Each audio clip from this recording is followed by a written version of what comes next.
ਵਾਹਿਗੁਰੂ ਜੀ ਕਾ ਖਾਲਸਾ ਵਾਹਿਗੁਰੂ ਜੀ ਕੀ ਫਤਿਹ। ਤਰਨ ਤਾਰਨ ਇੱਕ ਪਰਿਵਾਰ ਦੇ ਘਰ ਦਾ 50 ਸਾਲ ਦਾ ਬਜ਼ੁਰਗ ਬਹੁਤ ਬਿਮਾਰ ਹੋ ਗਿਆ। ਪੂਰਾ ਸਾਲ ਬੀਤ ਗਿਆ ਇਲਾਜ ਕਰਵਾਉਂਦਿਆਂ, ਪਰ ਕੋਈ ਦਵਾਈ ਘਾਟ ਨਹੀਂ ਸੀ ਕਰਦੀ।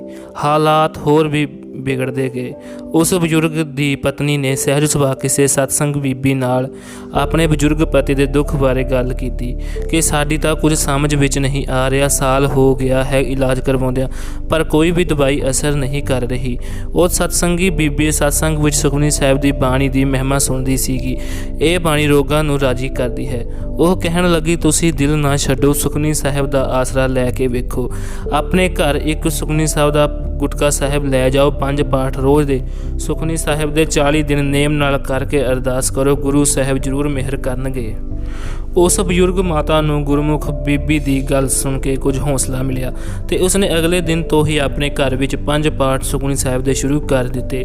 ਬਜ਼ੁਰਗ ਦੀ ਦੇਹ ਅਰੋਗਤਾ ਲਈ 15 ਤੋਂ 20 ਦਿਨ ਬੀਤ ਗਏ। ਸੁਖਮਨੀ ਸਾਹਿਬ ਦੀ ਬਾਣੀ ਦੇ 5 ਪਾਠ ਰੋਜ਼ ਨੇਮ ਨਾਲ ਕਰਦੇ ਆ, ਪਰ ਰੱਬ ਦੀ ਕਰਨੀ ਬਜ਼ੁਰਗ ਦੀ ਹਾਲਤ ਹੋਰ ਵਿਗੜਨੀ ਸ਼ੁਰੂ ਹੋ ਗਈ। ਉਸ ਮਾਤਾ ਦੇ ਜਵਾਨ ਪੁੱਤਰ ਤੇ ਬਾਕੀ ਘਰ ਦੇ ਵੀ ਕਹਿਣ ਲੱਗੇ, ਮਾਤਾ ਤੂੰ ਜਦੋਂ ਦੀ ਇਹ ਸੁਖਮਨੀ ਸਾਹਿਬ ਪੜ੍ਹਨਾ ਸ਼ੁਰੂ ਕੀਤਾ ਹੈ, ਪਿਤਾ ਜੀ ਦੀ ਬਿਮਾਰੀ ਹੋਰ ਵਧਣੀ ਸ਼ੁਰੂ ਹੋ ਗਈ ਹੈ।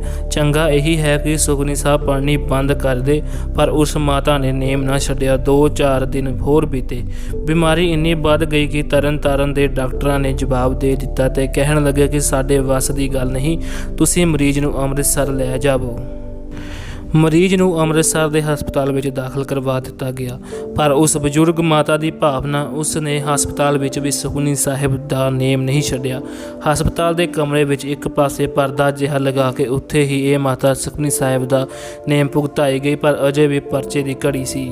4-5 ਦਿਨ ਬਾਅਦ ਅੰਮ੍ਰਿਤਸਰ ਦੇ ਡਾਕਟਰਾਂ ਨੇ ਵੀ ਜਵਾਬ ਦੇ ਦਿੱਤਾ ਤੇ ਕਹਿਣ ਲੱਗੇ ਕਿ ਸਾਡੇ ਕੋਲ ਇਸ ਦਾ ਕੋਈ ਇਲਾਜ ਨਹੀਂ, ਇਸ ਨੂੰ ਦਿੱਲੀ ਲੈ ਜਾਵੋ। ਮਰੀਜ਼ ਨੂੰ ਗੱਡੀ ਵਿੱਚ ਦਿੱਲੀ ਲੈ ਗਏ, ਪਰ ਧੰਨ ਉਹ ਮਾਤਾ ਜਿਸ ਨੇ ਗੱਡੀ ਵਿੱਚ ਵੀ ਸੁਖਮਨੀ ਸਾਹਿਬ ਦਾ ਨੇਮ ਨਾ ਛੱਡਿਆ। ਗੱਡੀ ਵਿੱਚ ਵੀ 5 ਪਾਠਾਂ ਦਾ ਸੁਖਮਨੀ ਸਾਹਿਬ ਦਾ ਨੇਮ ਭੁਗਤਾਇਆ। ਮਰੀਜ਼ ਨੂੰ ਦਿੱਲੀ ਦੇ ਹਸਪਤਾਲ ਵਿੱਚ ਦਾਖਲ ਕਰਵਾ ਦਿੱਤਾ ਗਿਆ। ਉੱਥੇ ਵੀ ਬਜ਼ੁਰਗ ਮਾਤਾ ਨੇ ਸੁਖਮਨੀ ਸਾਹਿਬ ਦਾ ਨੇਮ ਜਾਰੀ ਰੱਖਿਆ। ਘਰ ਦੇ ਵੀ ਕਹਿਣ ਲੱਗੇ, ਮਾਤਾ ਕੀ ਤੂੰ ਵਕਤ ਪਾਇਆ ਹੋਇਆ ਹੈ, ਹਰ ਥਾਂ ਸੁਖਮਨੀ ਸਾਹਿਬ ਦਾ ਪਾਠ ਕਰੀ ਫਿਰਦੀ ਹੈ, ਕੋਈ ਹਾਲਤ ਵਿੱਚ ਫਰਕ ਤਾਂ ਪੈ ਨਹੀਂ ਰਿਹਾ, ਸਗੋਂ ਹਾਲਤ ਹੋਰ ਮਾੜੀ ਹੋ ਰਹੀ ਹੈ। ਪਰ ਉਸ ਮਾਤਾ ਨੇ ਭਰੋਸੇ ਅਤੇ ਸਿਦਕ ਵਿੱਚ ਤਰੇੜ ਨਹੀਂ ਆਉਣ ਦਿੱਤੀ। ਪਰਚੇ ਦੀ ਘੜੀ ਅਜੇ ਵੀ ਖਤਮ ਨਹੀਂ ਹੋਈ।